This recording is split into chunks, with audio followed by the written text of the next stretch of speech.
First, you have some time to look at questions 1 to 3.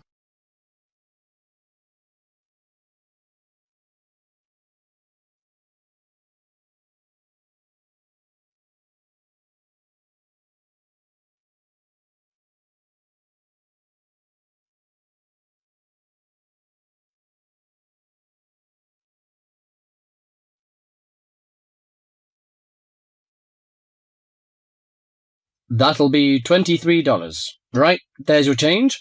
Have a nice trip. Oh, I'll just get your bags out of the boot. Thank you very much. Now, George, let's find the check-in desk. Yes, but with all the changes they have made here at the airport, I'm not sure where the check-in desk is. I know, it's strange, isn't it? Why don't we ask for help? Good idea.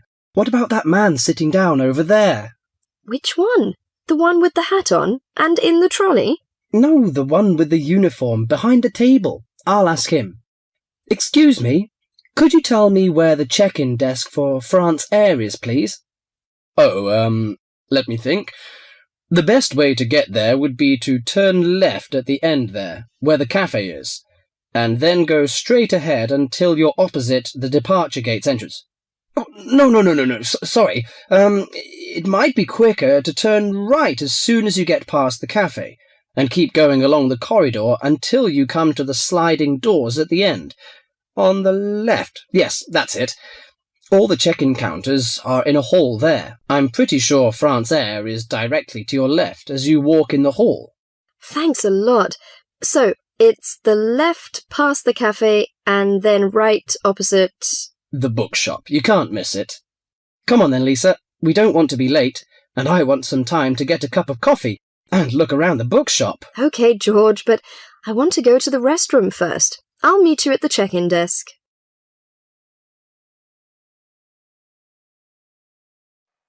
Before you hear the rest of the conversation, you have some time to look at questions 4 to 10.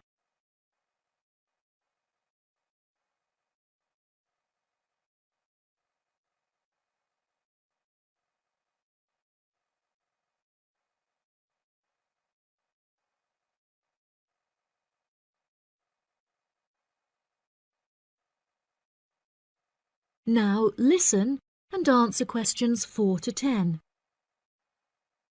Good morning. Can I help you? Yes, I would like to check in for flight FA492. Very good.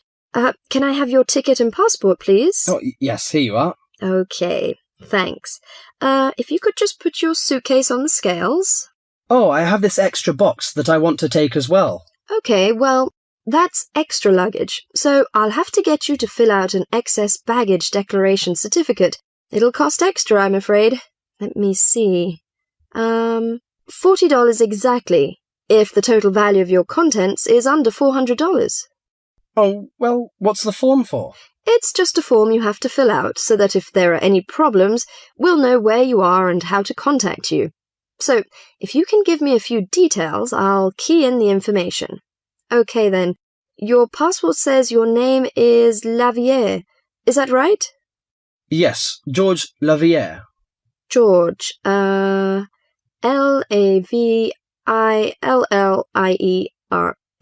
Good.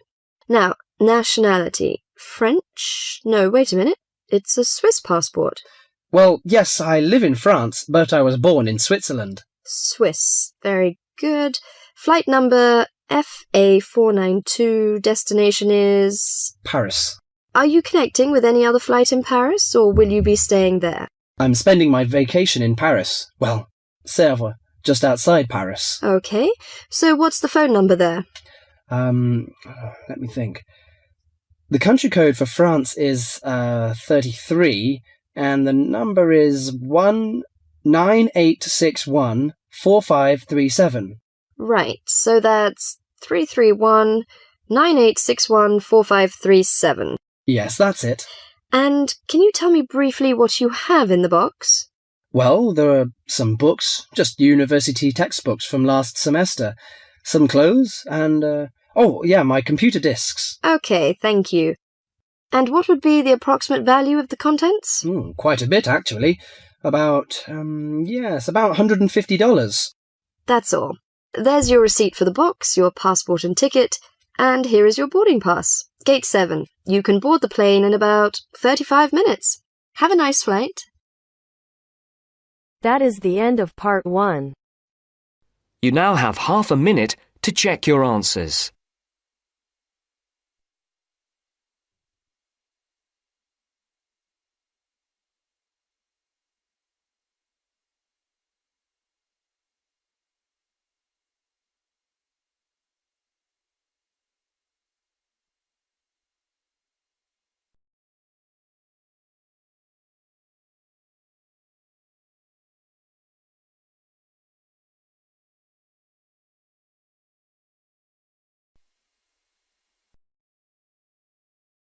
Now turns to part 2. Part 2. You will hear a talk about the history of a poetry award. You have 30 seconds to look at questions 11 to 15.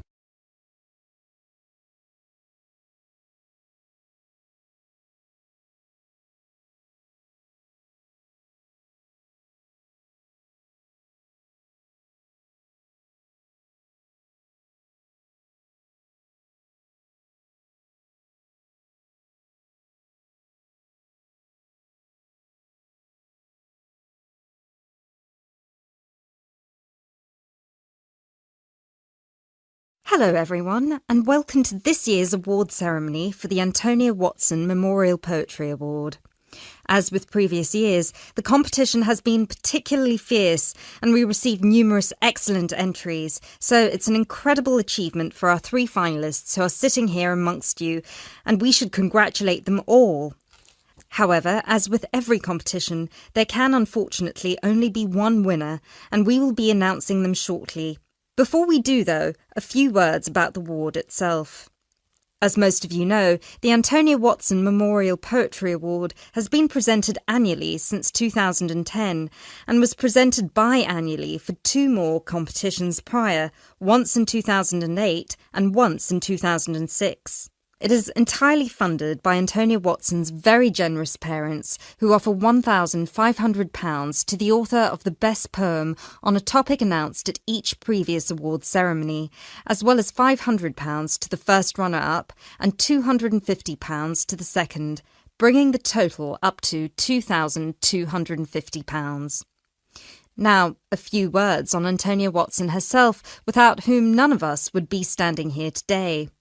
I briefly knew Antonia while at university, where we were flatmates for a year, and I'm afraid that any speech I give will not be able to do her justice, as she was the kindest, sweetest person I've ever met.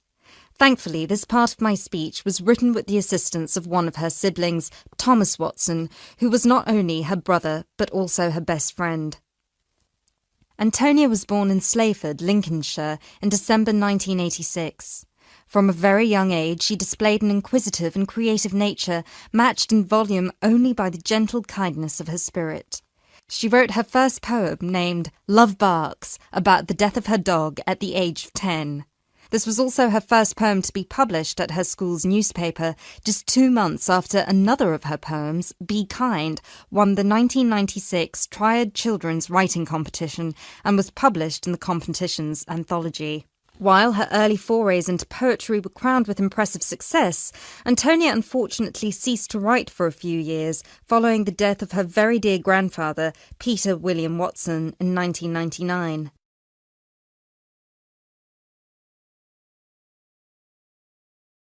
You now have 30 seconds to look at questions 16 to 20.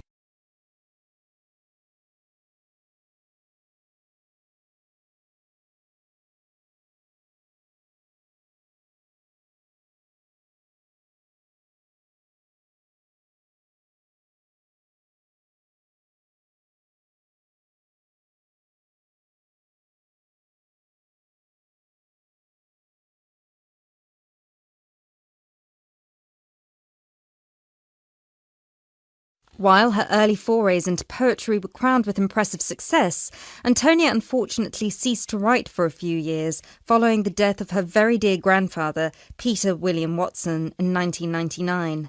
Despite her writer's block, however, her artistic nature didn't lie dormant during the next 4 years. She had an active role in various theatre plays, and she also ventured into painting. A few of the plays are available on the internet, and you can find several of her self-portraits on our website, and you can see for yourself how impressive they are.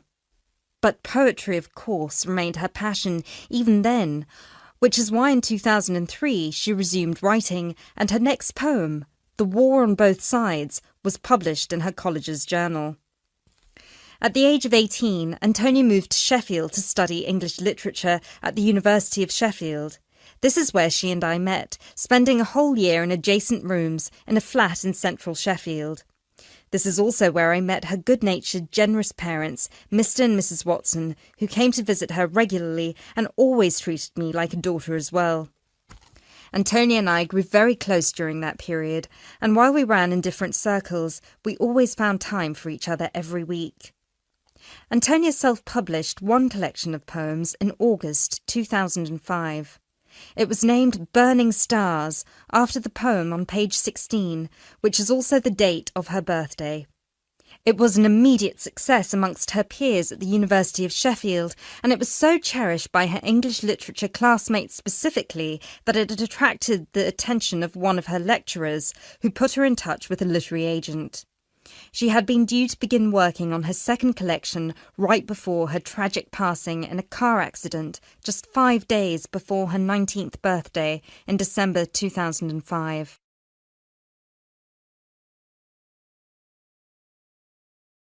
Antonia was always interested in societal shifts and how they affect humanity as well as the environment, and this award was designed to reflect her faith that regardless of what we do, we are all inherently good.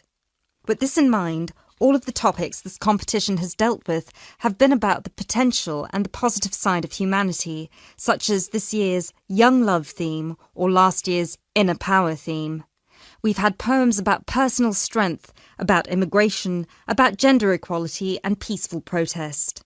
And hopefully in 12 months, the poems we'll be awarding will be just as inspiring with the topic of poverty.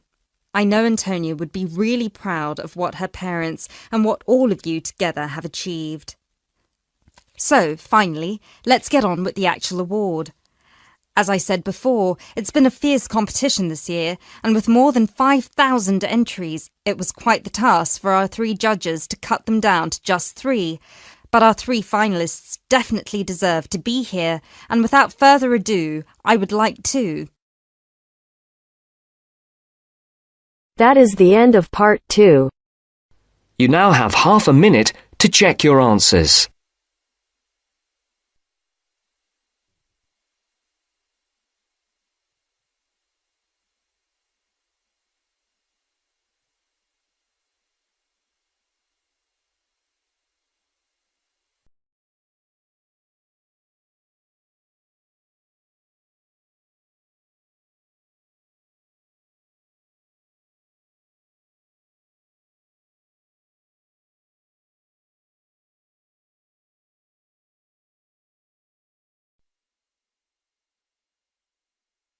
Now turns to part 3. Part 3. You will hear a tutor and 2 students discussing the best ways to study. First, you have some time to look at questions 21 to 25.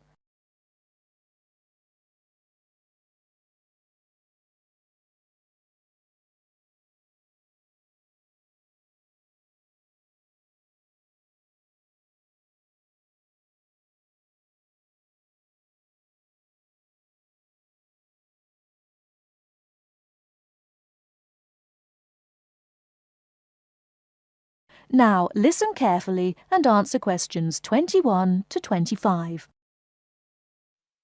Well, how are you both settling in? Fine. Yes, no problems.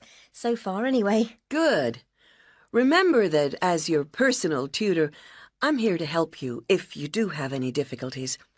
Now, as you know, lectures start on Monday, so I thought we'd look at a few ways of making the most of them, especially in terms of the notes you take. Let's begin by thinking about what you can do before you even go to the lecture. Any ideas? Make sure you're up to date with all the background reading, so you know plenty about the subject already. Yes, that's essential. The lecturer will assume you have that knowledge. Anything else, Carlos? Well, check what the topic's going to be. Of the lecture, that is. I'd go a bit further than that and consider what the content may be. Then you could ask yourself some questions that you want answering, and listen out for the relevant information during the lecture. Okay. Now that brings us to the lecture itself and the actual business of writing notes. But there's a lot to deal with there, so we'll come back to that later. What I'd like to do for the moment is continue with the process of note-taking and move on to the next stage.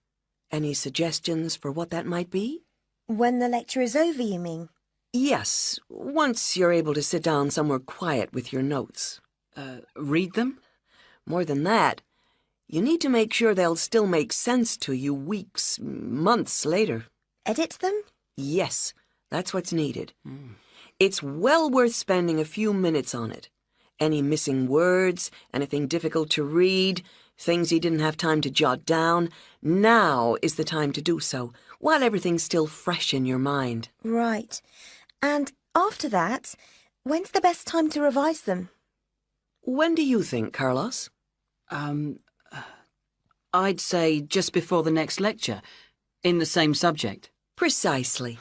That's a vital time to look at them again, for obvious reasons. But it's definitely not the only time. When should you revise them again? A month later, maybe? Sooner, and much more often than that. I'd recommend you look at them again once a week. That's why it's so important they're complete and easy to follow.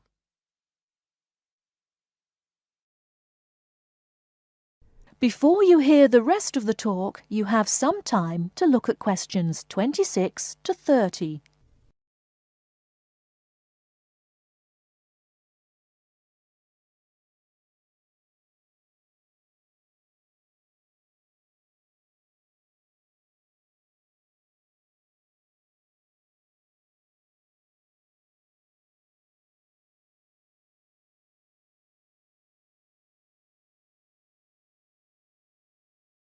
Now listen and answer questions 26 to 30. Right. Let's go back to note-taking and begin with the basics before the lecture has even started. What should you do when you walk into the room? Get a good seat, at the front if you can, where you can hear clearly and avoid distractions. Yes, though obviously others will have had the same idea, so it's as well to get there a bit early. So, when the lecture's underway and you're busy jotting things down, what should you try to ensure?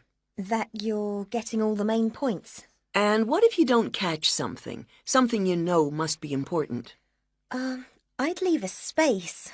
Then I could check it later, perhaps by asking a question at the end and fill it in afterwards. That's an excellent way to deal with it, yes. And there's something else I'd like to mention here. Talking about going through notes afterwards, it's absolutely vital that what you write is legible for one very good reason. It saves time. You'll waste many hours during the course if your revision is held up because you can't read what you've written. Okay, what else can we do to make listening and note-taking more efficient? Well, I always listen out for signpost words. Sorry, what are they? They're the ones lecturers use to say where they're going. A bit like a signpost at a road junction, I suppose. Things like, the first reason is, however, to sum up, and so on. Yes, they can tell you when something important is coming, and help you organize your notes, too. Is there anything else you can add, Carlos? There's something I think's very useful, but it's later, after the lecture is finished. That's fine. Go on. Well, what I do is go through what I've written down, summing up the main points in a few words in the margin, on the left-hand side of the page. I try to use words that'll jog my memory, so that I can remember what everything's about when I look at them again. Yes, that can work very well. What some people do to review their notes is cover up their full notes from the lecture, maybe with a piece of paper or a card, and concentrate just on what they've put in the margin, trying to recall the details. Then they move the cover down a little and check whether they were right. Or you could put your main points on another piece of paper and clip them together. Instead of covering and uncovering, you just hold a page in each hand. Sure. It's down to personal preference, really. Everyone has their own learning style. That is the end of part 3. You now have half a minute to check your answers.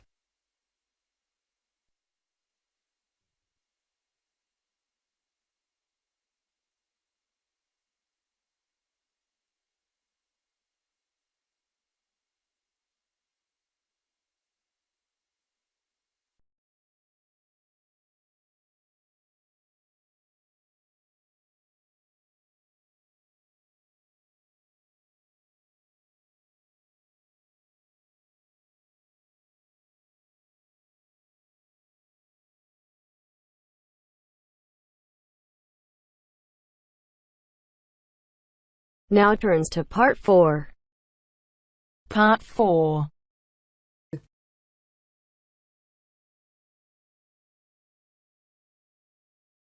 You'll hear a talk given by a foreign correspondent. First, you have some time to look at questions 31 to 40.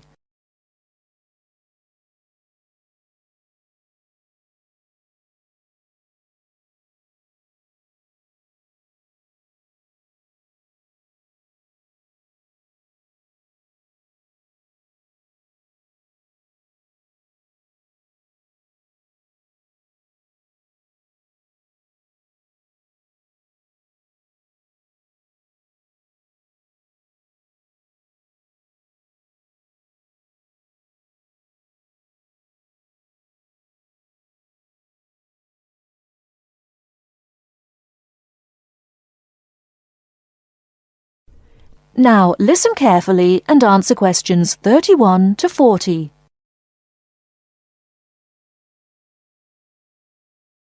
Good evening.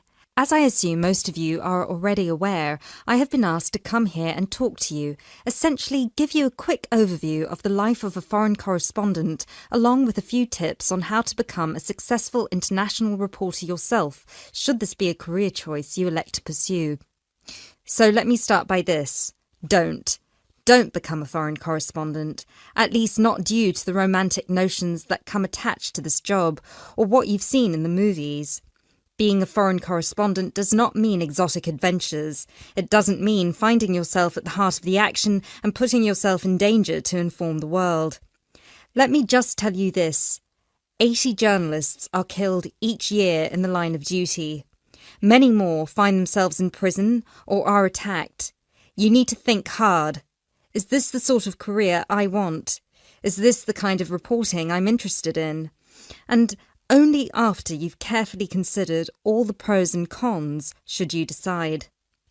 But let's focus on those of you who believe that, yes, you've got what it takes to be a foreign correspondent, and this is definitely why you decided to study journalism here. You're all third-year students, which means I don't need to waste my time telling you the basics. Of course, you need to read a lot.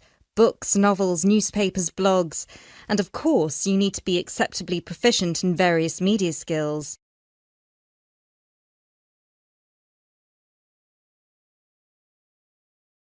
But what is it that's going to separate you from normal journalists and reporters? There are 4 things that'll make you different.